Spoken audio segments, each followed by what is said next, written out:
Assalamualaikum warahmatullahi wabarakatuh. Selamat pagi anak-anak. Sehat? Alhamdulillah, semoga kita selalu diberikan kesehatan oleh Allah Subhanahu wa taala. Sebelum pembelajaran dimulai, alangkah baiknya kita berdoa terlebih dahulu. Berdoa dalam hati mulai. Selesai. Kalian pasti aneh ya, kelas 5. Kenapa sih Bu kelas 5 ikut ke kelas 4? Ibu sengaja pembelajaran disatukan karena guru kelas 5 tidak bisa hadir dikarenakan sakit.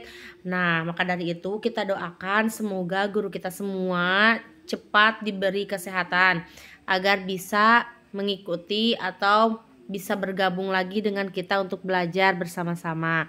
Nah, untuk hari ini kelas 4 pembelajaran bahasa Indonesia yaitu dengan tema menentukan gagasan pokok dan pendukung dalam teks. Sedangkan kelas 4 yaitu tentang alat gerak pada hewan dan manusia.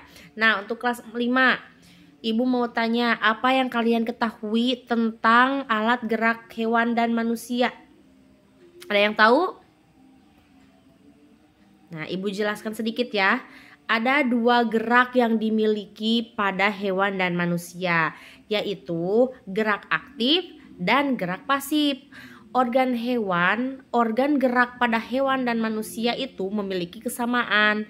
Alat gerak aktif berupa otot, sedangkan alat gerak pasif berupa tulang. Ya. Nah, sekarang kalian bisa menentukan, oh Bu, yang gerak aktif contohnya ini, yang gerak pasif yaitu contohnya ini. Kalian kan ada gambaran ya. Nah, sekarang kalian lihat di buku, coba kalian cari apa saja yang masuk ke gerak aktif, apa saja yang masuk ke gerak pasif ya. Nah, untuk ke kelas 4 yaitu bagaimana cara menentukan gagasan pokok dan pendukung dalam teks. Ada yang tahu? 1. Baca teks dengan teliti.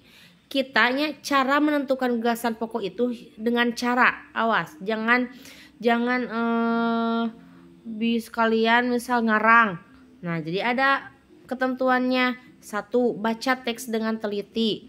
2. Identifikasi subjeknya dan predikatnya di setiap kalimat. Terus ketiga, tentukan kalimat utama pada setiap paragraf. Keempat, tentukan gagasan pokok dalam teks kalimat utama. Yang kelima, cari informasi tambahan yang mendukung. Nah, baru nanti kalian pasti bakal menentukan gagasan pokok ya. Nah, sekarang kalian buat kelompok kecil lalu diskusikan untuk menemukan gagasan pokok dalam teks tersebut. Kalian baca dulu teks di halaman 64, lalu setelah dibaca bersama kelompok diskusikan diskusikan untuk mengetahui atau untuk menemukan gagasan pokok dalam teks tersebut. Nah, untuk kegiatan IPA kalian buat kelompok kecil lalu tadi kan sama Ibu sudah disuruh ya untuk kalian menemukan contoh yang pasif gimana, yang aktif gimana ya, yang gerak itu. Nah, kalian lalu presentasikan fungsi dari alat gerak pada manusia dan hewan. Contohnya kan kitanya di manusia, contoh ada tangan atau ada kaki. Kaki untuk apa? Kan di sana di teks ada organnya, organ pada manusia dan hewan. Misal, kaki untuk berjalan, tangan untuk memegang, misal. Nah, kalian demonstrasikan lalu tunjukkan mana kaki, mana tangan dan sebutkan fungsinya. Siap? Yuk, Ibu beri waktu untuk setengah jam atau 50 menit. Ibu kasih waktu untuk kalian berdiskusi dan nanti dipresentasikan. Nah, setelah kalian sudah menemukan dan sudah mempresentasikan, kita refleksi.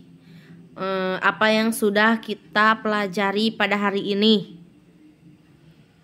Ya, kalian sudah tahu atau sudah menemukan tentang alat gerak, fungsi tentang alat gerak pada hewan dan manusia. Sudah tahu apa saja fungsinya, apa saja jenisnya. Nah, untuk kelas 4 kalian sudah bisa memahami atau sudah bisa menemukan sendiri bagaimana menemukan gagasan pokok atau dalam teks, ya betul. Mungkin pembelajaran hari ini Ibu cukupkan. Semoga bermanfaat dan Ibu mohon maaf bila ada banyak kesalahan karena kita sama-sama belajar. Mungkin pembelajaran hari ini Ibu cukupkan. Kita tutup dengan doa terlebih dahulu. Berdoa dalam hati mulai. Selesai. Terima kasih. Wassalamualaikum warahmatullahi wabarakatuh.